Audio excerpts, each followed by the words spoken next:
Despite the fact there's hundreds of matchups in the game, this is the second Dwarfs vs. Bretonnia I've seen in recent memory, and it's quite a doozy this time from our favorite high elf main Rider Brohan branching out once again to play another cavalry-centric faction, true to his name. We've got some questing knights here for Bretonnia, a couple of them, one Grail Guardian, and then King Lewin up in the air, Damsel of Life, lots of foot squires, and 4 trebuchets as well, all spread around.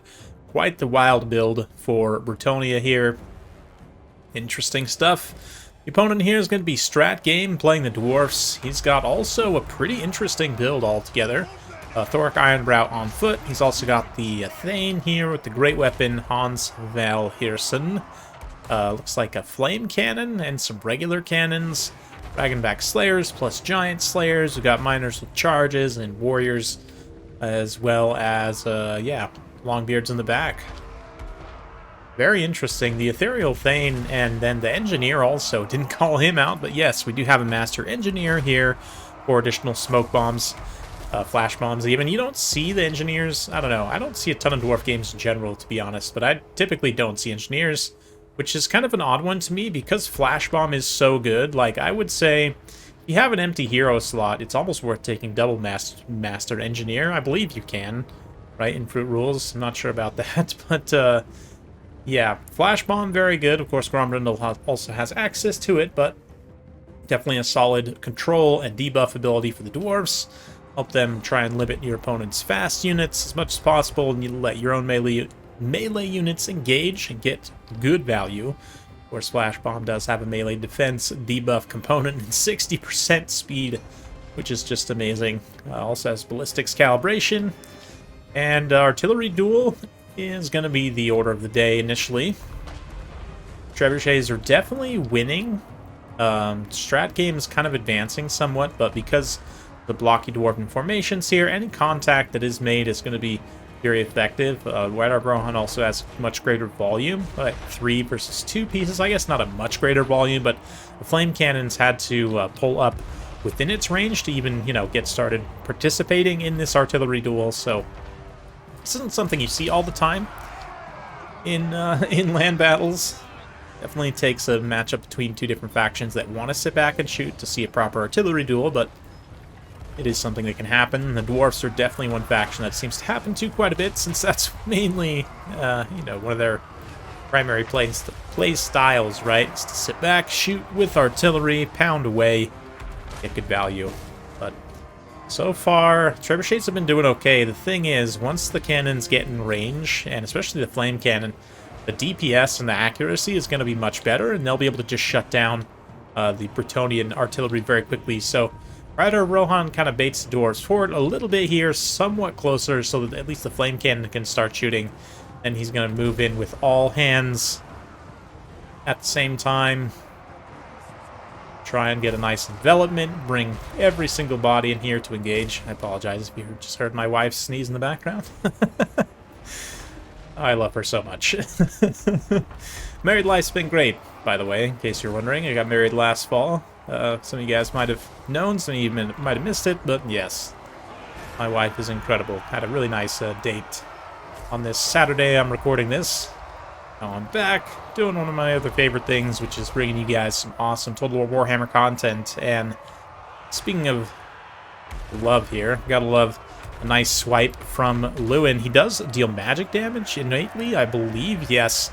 Now, it doesn't always, but now does, which means poor Hans here is going to get absolutely clobbered. And just in general, I would say, taking the Ethereal Thanes against Bretonnia seems quite risky because they do have a lot of units with the magic damage from, I mean, even the Fae has magic damage in melee. Pretty much every Grail tier unit, any unit that has Blessing of the Lady innately, is probably also likely to have magic attacks.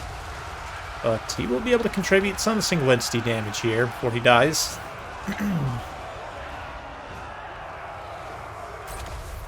Yeah, the Flame Cannon also getting heavily inundated here as Rider Rohan kind of closes the door. Questing Knight's able to get in there, taking significant damage from the Slayers, though. Let's check in. The Foot Squires also not faring particularly well. Some of them are doing alright, but definitely some significant close-range damage dealt. But a lot of that high DPS has been spent now with Flame Cannon shut down. the charges being spent as well. A lot of the Dwarfs' burst potential is severely limited at this point, so we'll see how they can kind of grind through more of a sustained fight. It's definitely a forte of theirs as well, obviously, but Dwarfs are a faction that you might not think of as high burst, but they can do, especially with their kind of short-range, high DPS units, oftentimes, like those blasting charges, nice volley there going into those peasant mobs, and flame cannons especially. Those are kind of the two main units I'm thinking of, but also, I guess, in a limited capacity, the gyrocopters and even the gyro bomber actually situationally can be quite good. But see Giant Slayers now moving in for a surround on Lewin. He's been flash bombed, so there's no escape for him, and his melee defense significantly debuffed, but does wear off fairly quickly. It's not the longest up time, so he's going to be able to escape that. Some nice cycle charge from these questing knights, Grail Guardians as well. And we do see a couple of trebuchets still online for Bretonnia, so yeah, Dwarfs, despite everything, we're not able to actually win that artillery fight, and that is going to end up costing them in the long run, as both these trebuchets continue to do a little bit of damage, but almost more importantly, provide that leadership debuff. So keep in mind here, attacked by artillery -8 is its own kind of unique leadership debuff, right? So just layering that in here to any units which start looking low could potentially help them rout off, but we'll see. Yeah, King Lewin also getting a nice regrowth here. He doesn't have perfect vigor, right? No, he does not, so would be nice to get him a nice vigor refresh, even though he also has his own innate healing. Just kind of speed that up. And the questing knights also, a nice rune of slowness on them. Again, those control abilities for the dwarves are super important to help limit opponents' mobility. And Dragonback Slayers having their own innate slow as well is a big part of that too.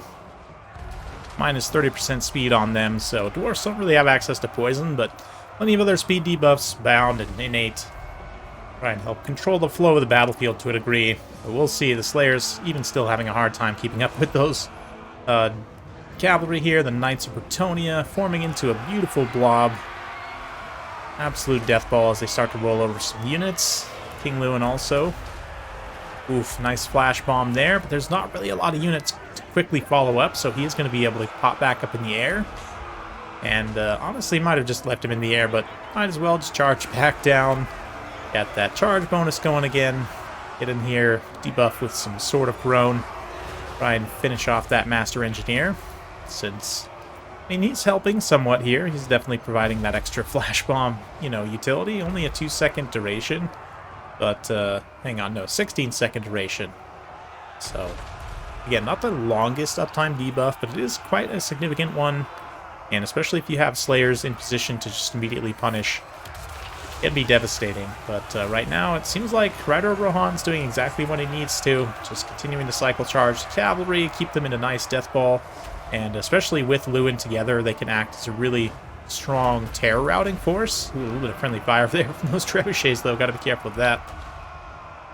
The Slayers are an important component. Giant Slayers and Dragonback Slayers both with a decent amount of HP left. The cannons also, the crew's able to get back online here, so definitely anyone's game still, although Rider of Rohan seems to be in a pretty commanding position.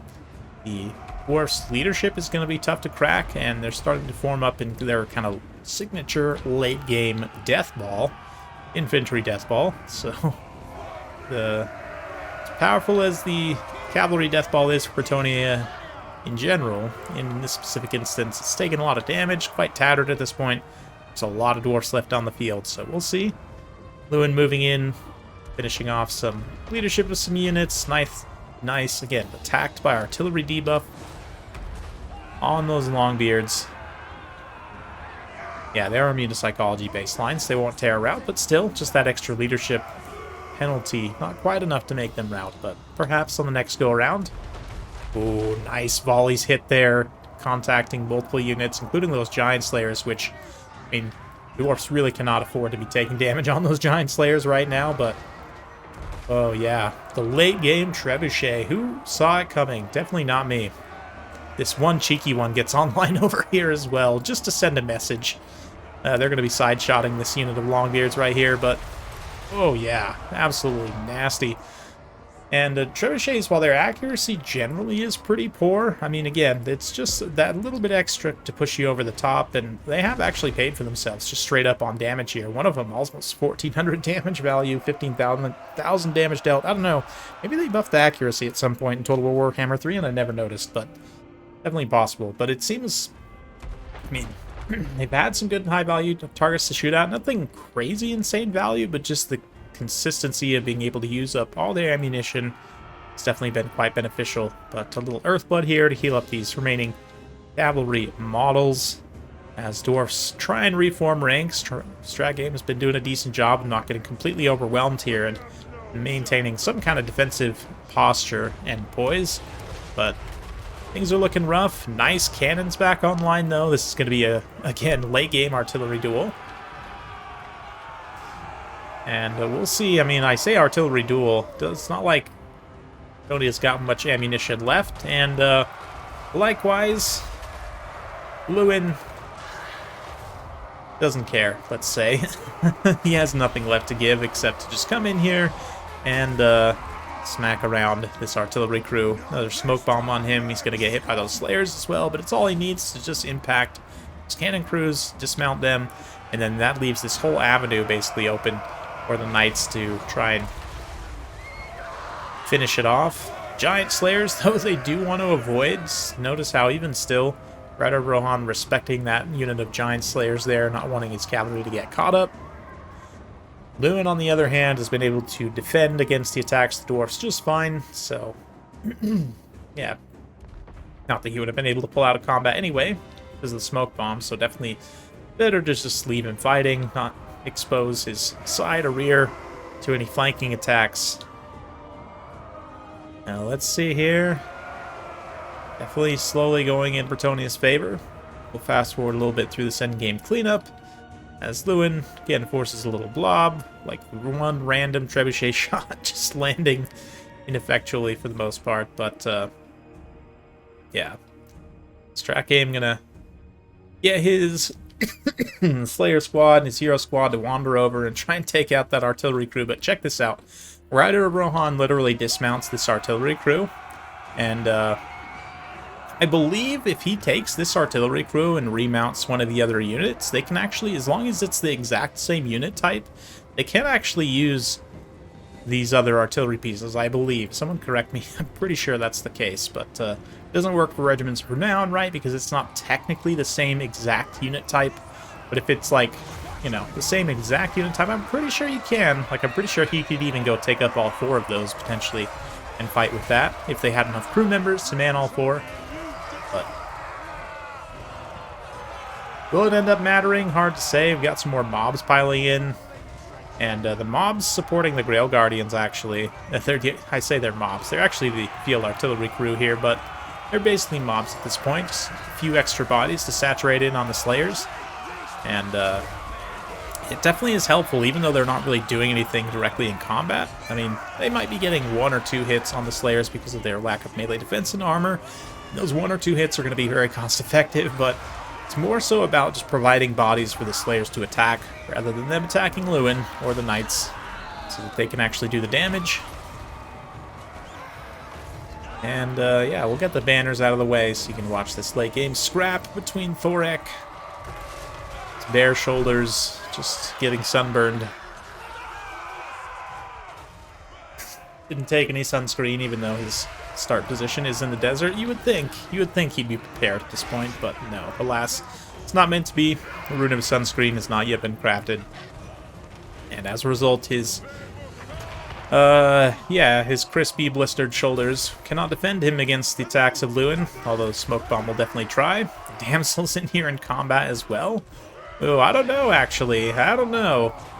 It's possible Lewin just straight up loses this combat. I mean, the Slayers are definitely not going quietly into that good night, and suddenly things look a little dangerous. That Rune of Wrath and Ruin on the Trebuchet crew. In fact, the Trebuchet crew is actually getting some attacks in here as well, like the Damsel sacrificing herself. Got the artillery crew coming back in for one more round. This ends up being a lot closer than I thought it was going to be. Little attack from Lewin there. He's desperately just trying to finish off these characters, if anything else. But, yeah, move in to the shot. Nope, the false alarm. But one more crew here to sacrifice. Ooh, the Sword of Corone to help the artillery crew. Nope, they routed off immediately. Would have helped them, actually, get their 11 melee attack into the 12 melee defense of the Giant Slayers. There's something. But, yeah, I think actually Dwarfs might pull this one out. Holy cow. I mean, Lewin is teetering, I should say, on the edge of his leadership. The Grail Guardians do just impact and straight up kill the unit of Dragonback Slayers. They're now going to go after the engineers. Okay, maybe crisis averted. That got super close there at the end. But let's see here. Grail Guardians, yeah, they should just rear charge these Giant Slayers right about now, but it looks like we're going to see a Rune of Slowness on them. Even still, I don't think it'll help the Giant Slayers, but now Lewin comes in for the final rear charge on Thorek. I'm going to leave the health bars up so we all can see what's happening here. And, oh man, Lewin charges past them. The artillery crew is down. The last of the Grail Guardians is down. There's just the one Giant Slayer, but a nice stagger animation. Oh no, there's two Giant Slayers and a stagger animation from Thorek, and I think Lewin's got this down. Go rub some aloe, my guy, because maybe. I mean, possible. Yeah, 650 HP, but it's 1,000 HP. Yep, Lewin just routs. Oh man. Wow, what a game. Very, very close at the end of the day. I thought for sure Ryder Rohan had that one in the bag, and maybe he did as well, but the Slayers had other ideas. Literal two giant Slayers hanging around until the end. And Thorek on foot also. I was impressed by his combat prowess. I guess gonna need to give him some more respect, but overall, Strat Games build, the artillery component ended up largely paying for itself. The infantry struggled a little bit more, kind of to be expected in this matchup, outside of the Slayers. But yeah, the Ethereal Thane also is just a mistake pick. You could have that one back, just have an extra unit of Slayers, and this honestly probably isn't as close. But yeah, from Bretonnia's side, I mean, not a lot to criticize from the build, and from an execution standpoint, it was pretty good for the most part on Bretonnia's side. Just wasn't quite able to finish off those Dwarven characters in the late game, which it's definitely, you know, painful. Credit to Strat Game, though, using those, again, the debuffs, the slows, Smoke Bomb from the Engineer was critical at many points, Rune of Slowness from Thorek. Between those two, just helping to control the movements, that's what allows these Slayers to really perform as well as they do. So, definitely fun stuff. Hopefully you guys enjoyed that. If you like this sort of content, be sure to like, subscribe, hit that bell notification. Every time I upload a new video, you'll be notified. Thanks again. We'll see you next time.